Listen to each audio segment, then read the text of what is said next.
আসসালামু আলাইকুম ওয়া রাহমাতুল্লাহ। সকলে কেমন আছেন? আলহামদুলিল্লাহ। ভালো থাকার আওয়াজ আস্তে হয় না জোরে হয়? জোরে হয়।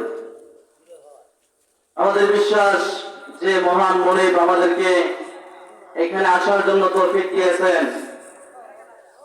আমাদেরকে আল্লাহ তাআলা ঈমান নামক মহা দৌলত দান করেছেন, ঠিক কিনা? আমরা চাই আল্লাহ তাআলার কাছে দোয়া করব যেন মৃত্যু পর্যন্ত ঈমান নিয়ে বাঁচার তৌফিক দান করেন। সকলে বলে আমিন। ঈমানের পথে অবিচল থেকে আমার মরণ যেন হয়। ঈমানের পথে অবিচল থেকে আমার মরণ যেন হয়। তোমারই কাছে মিনতি আমার, তোমারই কাছে মিনতি আমার, মন মহিম দয়াময়। ঈমানের পথে অবিচল থেকে আমার মরণ যেন হয়। সকলে বলে আমিন। কিছু কিছু যুবক ভাই রাস্তায় অপেক্ষমান,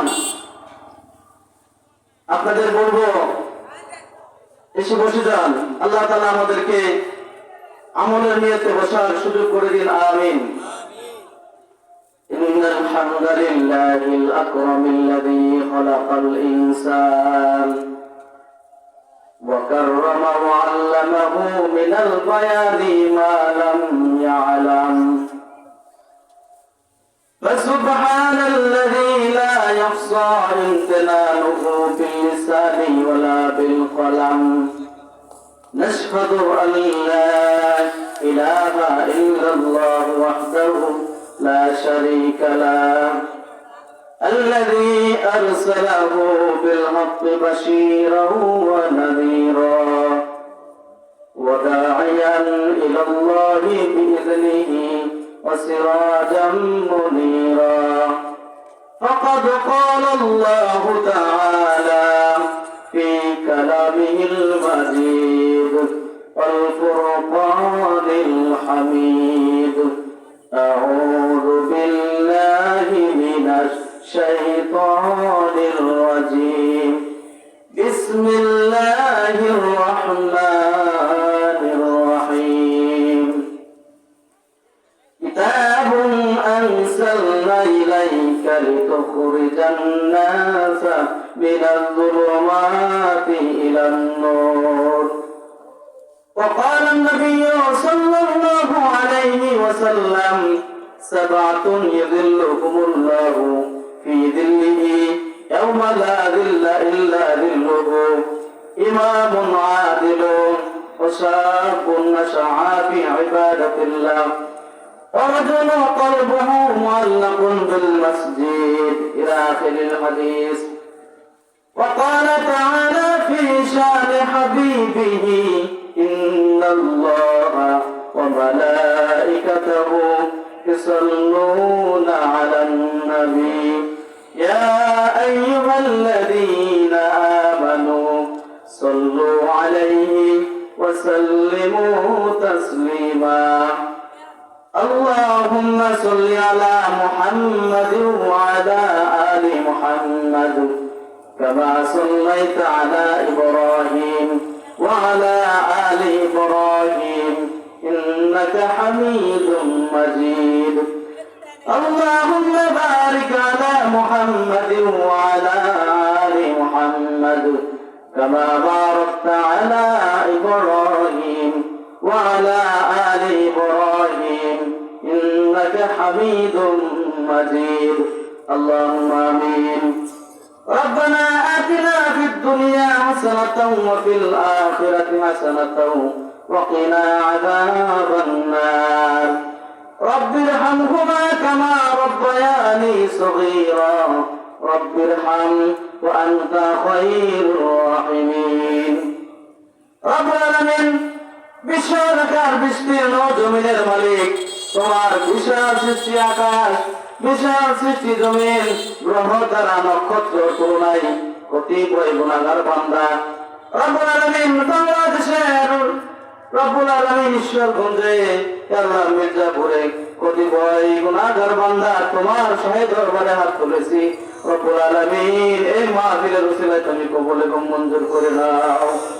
রব্বুল আলামিন জানি না কে মা হারা বাবা হারা, মা হারা বাবা হারা এতিম সন্তানদের নিয়ে হাত তুলেছি। রব্বুল আলামিন সকল এতিম সন্তানের আল্লাহ মা বাবাকে তুমি মাফ করে দাও। রব্বুল আলামিন জানি না কে কোন অবস্থায় অসুস্থ আছে, আল্লাহ সকলকে তুমি আজকের এই আল্লাহ এই মাহফিলের উসিলায় তুমি সুস্থ দান করে দাও। রব্বুল আলামিন এই মাহফিল করতে গিয়ে যারা পরিশ্রম করেছে আল্লাহ তাদের সকলকে তুমি মাফ করে দাও। রব্বুল আলামিন মসজিদের উন্নয়নের কাজের জন্য যারা বিভিন্নভাবে সহযোগিতা করে আছে সকলকে তুমি মাফ করে দাও। রব্বুল আলামিন এমন কিছু কথা তোমার বান্দাদের সামনে বলার মতো তৌফিক দাও, যে কথাগুলো আমি ব্যক্তি জীবনে মানতে পারবো, আল্লাহ সকলে আমল করতে পারবো, সেই কিছু কথা আল্লাহ বলার মতো তৌফিক দাও। রব্বানা তাকাব্বাল মিন্না ইন্নাকা আনতাস সামিউল আলিম ওয়া তুব আলাইনা ইন্নাকা আনতাত তাওয়াবুর রহিম। আমিন আমিন আমিন বিরহমাতিকা ইয়া আরহামার রাহিমিন। সম্মানিত উপস্থিতি, আমরা আল্লাহ তাআলার কাছে তৌফিক চেয়ে নিয়েছি। আল্লাহ তাআলা আমাদেরকে কিছুক্ষণ কথা বলার সুযোগ করে দিন। আজকের এই মির্জাপুর দুইতলা জামে মসজিদ প্রাঙ্গণে তাফসীর মাহফিলের শ্রদ্ধাভাজন সভাপতি ওলামায়ে কেরাম, আয়োজক বৃন্দ, আমার সামনে উপবিষ্ট আল্লাহ তাআলার একান্ত প্রিয় বান্দারা, পর্দার আড়ালের মা এবং বোনেরা, সকলের প্রতি আমার সালাম, আসসালামু আলাইকুম ওয়া রাহমাতুল্লাহ। দুই তিনবার সালাম দিলাম, এতে বেজার হয়েছেন? মিশকাত শরীফের হাদিস, রাসূল সাল্লাল্লাহু আলাইহি ওয়াসাল্লাম বলেন, ইসলামের দুইটা কাজ তোমরা বেশি বেশি করো। এক নাম্বার, আফশু সালাম বাইনাকুম, তোমাদের মধ্যে সালামের প্রচলন করে দাও। দুই নাম্বার, বিশ্ব নবী সাল্লাল্লাহু আলাইহি ওয়াসাল্লাম হাদিসে বলেন, তোমরা সামর্থ্য থাকলে একজন আরেকজনকে খাবার খাওয়াও। সম্মানিত উপস্থিতি, এখানে আসার জন্য বসার জন্য যিনি তৌফিক দিয়েছেন তিনি কে? আল্লাহ। আল্লাহ তাআলা আমাদেরকে কতটুকু দয়া করেছেন একটু টাচ দিতে চাই। আমরা কোনদিন আল্লাহ তাআলার কাছে আবেদন করি নাই, হে আল্লাহ আমাকে মানুষ বানান। আপনারা করছিলেন? আবেদন করছিলেন? আবেদন তো দূরের কথা, এমন একটা সময় ছিল আমি আপনি উল্লেখ করার মতো কোন নাম ছিল না। আজকে রহিম, আব্দুল করিম, এক সময় আমাদের নাম ছিল। একটা নাভা পানি থেকে আল্লাহ তাআলা সৃষ্টি করেছেন। সম্মানিত উপস্থিতি, রব্বে কারীম এমন দয়া, এমন মায়া, এমন ভালোবেসেছেন।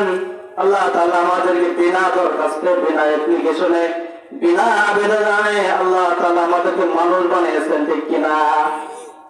মানুষ বানানোর পরেও আল্লাহ তাআলার কাছে হাত তুলে দোয়া করে নাই, হে আল্লাহ আমাদেরকে মুসলমানের ঘরে পাঠান। আল্লাহ তাআলা ইচ্ছা করলে ইহুদির ঘরে, খ্রিস্টানের ঘরে, মূর্তি পূজকের ঘরে পাঠাতে পারতেন কিনা? এই শক্তি আল্লাহ আছে কিনা? প্রিয় ভাইরা আমার, আল্লাহ তাআলা আমাদেরকে দয়া করে, মায়া করে, ভালোবেসে মুসলমানের ঘরে জন্ম দিয়েছেন।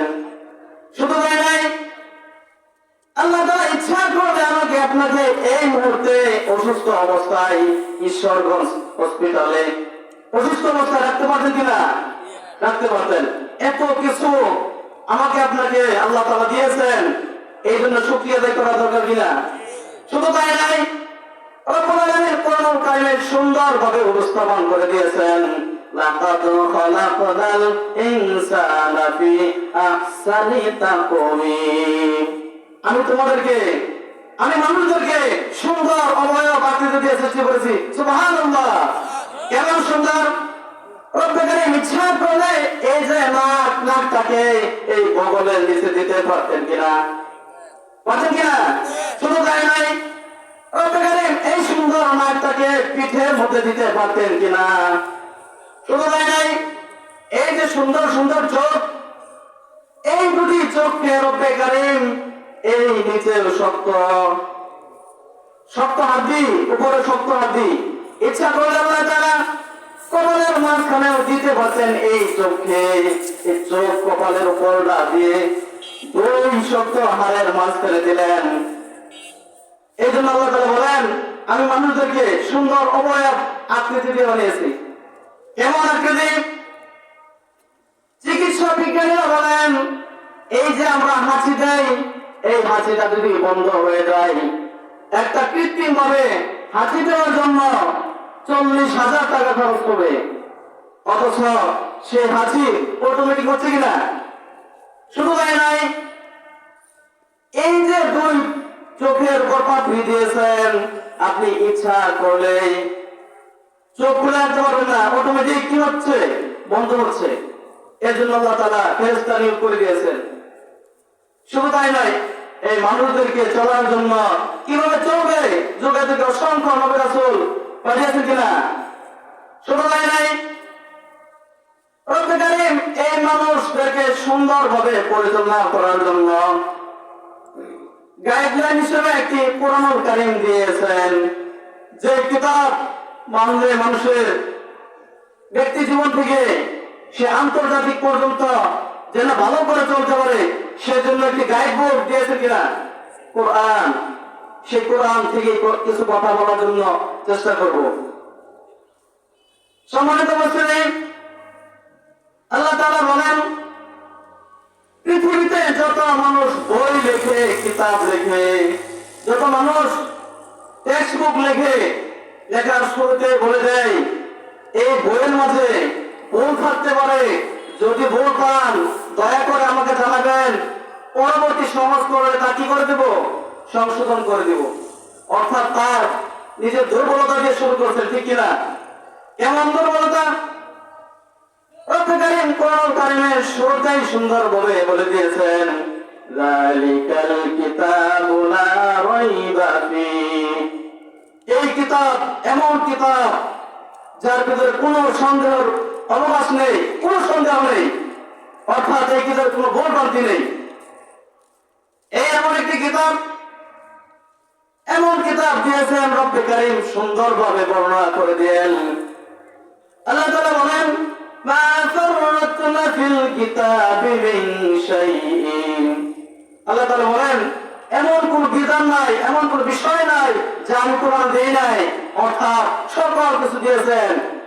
এখন প্রশ্ন আসতে পারে, কোরআনে কি কি আছে, তাই না?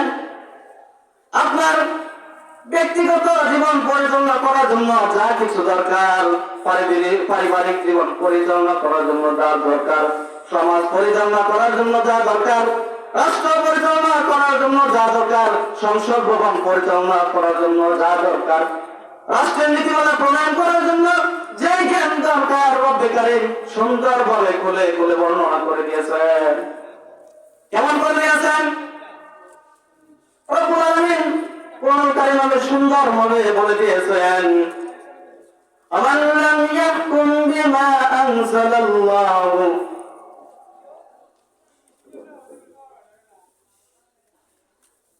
আল্লাহ রাব্বুল আলামিন কোরআনুল কারীমের কয়েক জায়গায় বারবার বলে দিয়েছেন, যে ব্যক্তি, যে বিচারক, যে সমাজের নেতা এই কোরআন দ্বারা বিচার ফয়সালা করে না, সে কাফেরদের অন্তর্ভুক্ত, সে জালেমদের অন্তর্ভুক্ত, সে ফাসিকদের অন্তর্ভুক্ত। এই কোরআনুল কারীমের উপর ঈমান আনতে গিয়ে সাহাবীদের অনেক অত্যাচার সহ্য করতে হয়েছে কিনা? একজন সাহাবীর নাম ছিল খাব্বাব রাদিয়াল্লাহু তাআলা আনহু। হযরত খাব্বাব রাদিয়াল্লাহু তাআলা আনহু ছিলেন কামার মানুষ, লোহার জিনিসপত্র বানাইতেন। সে যখন ইসলাম গ্রহণ করল, কাফেররা হযরত খাব্বাব রাদিয়াল্লাহু তাআলা আনহুকে ধরে আনলেন। ধরে আনার পর সে যেহেতু আমার মানুষ লোহার জিনিসপত্র বানাইতো, সেই জ্বলন্ত লোহাকে হযরত খাব্বাব রাদিয়াল্লাহু তাআলা আনহুর শরীরকে ছিদ্র ছিদ্র করে দেওয়া হয় এই ঈমান আনয়ন করার কারণে। হযরত ওমর রাদিয়াল্লাহু তাআলা আনহু জিজ্ঞেস করলেন, হে ভাই খাব্বাব, তোমার পিঠে এমন কালো কালো গর্ত কেন? খাব্বাব রাদিয়াল্লাহু তাআলা আনহু বললেন, হে ভাই ওমর, ইসলাম গ্রহণ করার কারণে কাফেররা আমাকে ধরে নিয়ে পিঠটাকে এইভাবে ছিদ্র ছিদ্র করে দিয়েছে। সম্মানিত উপস্থিতি, হযরত খুবাইব রাদিয়াল্লাহু তাআলা আনহু যখন ইসলাম গ্রহণ করলেন, খুবাইব রাদিয়াল্লাহু তাআলা আনহুকে ধরে আনলেন। তাকে কাফেররা জেলখানার মধ্যে বন্দী করলেন। জেলখানার মধ্যে তাকে খাবার বন্ধ করে দিলেন, পানি বন্ধ করে দিলেন। একদিন কারারক্ষীরা দেখলো খুবাইবের পানি বন্ধ, খাবার বন্ধ, সে কিন্তু মরে না, তার শরীর শুকায় না, তার শরীর সুন্দর দেখা যায়। হযরত খুবাইব রাদিয়াল্লাহু তাআলা আনহু বলেন, তোমরা শোনো, যে রব্বুল আলামিনের উপর আমি ঈমান এনেছি, সেই রব্বে কারীম আমাকে খাওয়ার ব্যবস্থা করে দিয়েছে, অটোমেটিক খাবার। শুধু তাই নাই, এই ঈমান আনয়ন করার কারণে মহিলা সাহাবীদেরকেও মহিলাদেরকেও তাদের উপর অনেক অত্যাচার এসেছিল। অনেকে জানি হযরত আসিয়ার উপর কি নির্মম অত্যাচার এসেছিল। হযরত আসিয়া যখন ইসলাম গ্রহণ করলেন, তার স্বামী ফেরাউন তাকে ধরে আনলেন এবং বিভিন্ন ভাবে তাকে অত্যাচার শুরু করলেন। এই হাতের মধ্যে ফেরাক মারলেন, পায়ের মধ্যে ফেরাক মেরে দুই হাত দুই পা দুই দিকে রাখলেন। কোরআনে তার নামে বলা হয়েছে ফেরাউন। এই ঈমান আনার কারণে তাদের উপর এমন শাস্তি হয়েছিল। আল্লাহ রাব্বুল আলামিন এমন কিতাব আমাদেরকে দিয়েছেন। আল্লাহ তাআলা কোরআন কারিমে বলেন, ইয়াসিন ওয়াল কুরআনিল হাকীম। এই কোরআন দিয়েছি, এই কোরআন বিজ্ঞানময় কোরআন। কোরআন কারিমের মধ্যে বিজ্ঞানের যত আবিষ্কার হয়েছে সকল থিওরি কোরআন থেকে নেওয়া। কেমন নেওয়া? আজকে আমি আপনি সিম কিনতে যাই কিনা, মোবাইলে সিম কার্ড কিনি না, কিনতে গেলে আমাদের কি লাগে? হাতের ফিঙ্গার প্রিন্ট লাগে, তাই না? জমি যখন দলিল করতে যাই, স্বাক্ষর না দিতে পারলে সেখানে বলা হয় আপনি আপনার ফিঙ্গার প্রিন্ট দেন। কেন দেন?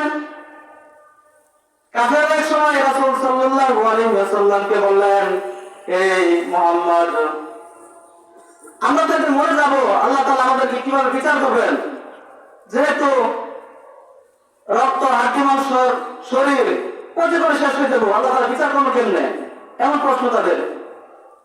আল্লাহ রাব্বুল আলামিন তাদের এই প্রশ্নের দাঁত ভাঙা জবাব দিয়ে বলেন, আয়াহসাবুল ইনসানু আল্লান নাজমা'a ইযামা বালা কাদিরিনা আলা আন নুসাউইয়া বানানা।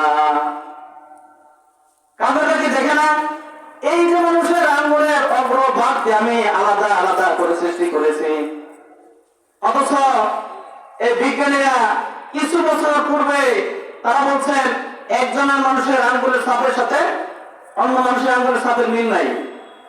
অথচ রব্বে কারীম সেই ১,৫০০ বছর আগে কোরআন কারিমে এই সুন্দর ধারণা দিয়েছেন। শুধু তাই নাই, এই যে পৃথিবী সৃষ্টি হয়েছে, এই পৃথিবী এক সময় একসাথে ছিল। আল্লাহ তাআলা বিশাল একটা বিস্ফোরণের মাধ্যমে এই পৃথিবীকে সৃষ্টি করেছেন। আল্লাহ তাআলা সূরাতুল আনবিয়ার মধ্যে সুন্দর করে বলছেন, আওয়ালাম ইয়ারাল্লাযীনা কাফারু আন্নাস সামাওয়াতি ওয়াল আরদা কানাতা রাতকান ফাফাতাকনাহুমা ওয়া জাআলনা মিনাল মা'i কুল্লা শাইইন হাইয়্যুন আফালা ইউমিনুন। মানুষকে দেখে না যে আমি একটা বিশাল বিস্ফোরণের মাধ্যমে এই পৃথিবী সৃষ্টি করেছি। সম্মানিত উপস্থিতি, আল্লাহ তাআলা এমন তথ্যভিত্তিক বিজ্ঞান ভিত্তিক এমন একটি কোরআন দিয়েছেন যার মধ্যে সকল তথ্য সুন্দরভাবে বর্ণনা করেছে। সম্মানিত উপস্থিতি, আল্লাহ তাআলা আমাদেরকে এমন একটি কিতাব দিয়েছেন। আমি একটি হাদিস তেলাওয়াত করেছিলাম। হাদিসটি বুখারী শরীফে এবং মুসলিম শরীফে আসছে, এই পৃথিবী একদিন শেষ হয়ে যাবে, শেষ হবে না? সেই দিন কেউ কাউকে চিনবে না। কেমন পরিস্থিতি হবে রব্বুল আলামিন সুন্দরভাবে বর্ণনা করে দিয়েছেন। ইয়া আইয়ুহান নাসুত্তাকু রাব্বাকুম ইন্না যালজালাতাস সাআতি শাইউন আযীম ইয়াওমা তারাউনাহা তাযহালু কুল্লু মুরদিআতিন আম্মা আরদাআত وتضع كل ذات حمل حملها وترى الناس سكارى وما هم بسكارى ولكن عذاب الله شديد। আল্লাহ তাআলা বলেন, হে মনুষ্যগণ, তোমরা সেই রবকে ভয় করো যিনি তোমাদেরকে তিনি ঝালঝাল তৈরি করবেন, প্রকম কোন অবস্থা করে দেবেন। কেমন অবস্থা হবে? অতরান নাস সুকারা, কিয়ামতের ভয়াবহতায় এমন হবে সেই দিন মানুষ নেশাগ্রস্তের মতো হয়ে যাবে, মাতাল মাতাল হয়ে যাবে, নেশাগ্রস্ত মানুষের মতো হয়ে যাবে। আল্লাহ তাআলা বলেন, ওমা হুম বিসুকারা, এরা নেশাগ্রস্ত হয় নাই, পাগল হয় নাই। ওমা হুম বিসুকারা ওয়ালাকিন্না আযাবাল্লাহি শাদীদ। আল্লাহ তাআলার আযাবের কারণে মানুষগুলো পাগলের মতো হয়ে যাচ্ছে, এমন ভয়াবহ অবস্থা হয়ে যাবে। রব্বুল কারীম সেই সময়ে 7 শ্রেণীর লোককে তার নির্দিষ্ট আরশের ছায়ার নিচে স্থান দেবেন। রাসূল সাল্লাল্লাহু আলাইহি ওয়াসাল্লাম বলেন, সাবাতুন ইযিল্লুহুমুল্লাহু ফি যিল্লিহি ইয়াওমা লা যিল্লা ইল্লা যিল্লুহু। সেই দিন 7 শ্রেণীর মানুষ আরশের ছায়ার নিচে স্থান পাবেন। 1 নাম্বার বলেন ইমামুন আদিলুন, নাই করেন শাসক, নাই করেন বিচারক। যে শাসক ক্ষমতায় যাওয়ার পরে কোরআন দ্বারা বিচার কার্য পরিচালনা করছে, সমাজ পরিচালনা করেছে, নাই করেন শাসক। 2 নম্বর হচ্ছে ওয়াশাবুন নাশআ ফি ইবাদাতিল্লাহ, ওই যুবককে আল্লাহ তাআলা আরশের ছায়ার নিচে স্থান দেবেন যে যুবক তার যৌবনকালকে আল্লাহ তাআলা ইবাদতে কাটিয়েছে। যৌবনকালের দাম এত মূল্যবান, যাদের বয়স 70-80 ওনাদের মনে প্রশ্ন আছে, এখন যদি আমার 20 বছরের বয়স থাকতো অনেক কিছু করে যেতাম, এরকম আছে না? এই জন্য যুবক বয়সের এত মূল্যবান। আর আজকে সেই যুবকদেরকে সামান্য কিছু বিনিময়ে ইসলামের বিরুদ্ধে শক্তিরা কিনে ফেলতেছে। সেই যুবকরা আজকে বিভিন্ন নেশায় তারা আবদ্ধ হয়ে যাচ্ছে, ঠিক কিনা? শুধু তাই নাই, রাসূল সাল্লাল্লাহু আলাইহি ওয়াসাল্লাম বলেন 3 নাম্বার হচ্ছেন সেই সমস্ত ব্যক্তিকে আল্লাহ তাআলা তার আরশের ছায়ার নিচে স্থান দেবেন যাদের অন্তরে মসজিদের সাথে ঝুলন্ত, যাদের অন্তর মসজিদের সাথে ঝুলন্ত, অর্থাৎ 1 ওয়াক্ত নামাজ পড়ার পর আরেক ওয়াক্তের জন্য প্রস্তুতি থাকে, প্রস্তুতি নেই সে কখন আরেক ওয়াক্তের নামাজ পড়বে, ঠিক কিনা? আর এমন একটি মসজিদের আজকে প্রোগ্রাম, আজকে যদি পাশে একটি মাঠে যদি বলা হতো টুর্নামেন্ট হবে, ভলিবল, ক্রিকেট বল কিংবা অন্য কিছু, আজকে মানুষের জন্মান্ত, ঠিক কিনা? সম্মানিত উপস্থিতি, আল্লাহ তাআলা আমাদেরকে এখানে আসার জন্য তৌফিক দিয়েছেন, এই জন্য আবার বলি আলহামদুলিল্লাহ। সম্মানিত উপস্থিতি, সময় স্বল্পতার কারণে আজকে এখানে শেষ করলাম। এখন আপনাদের সামনে পবিত্র কোরআন কারীম থেকে সাজানো গোছানো সার গল্প আলোচনা করবেন বর্তমান সময়ের অন্যতম বক্তা হযরত মাওলানা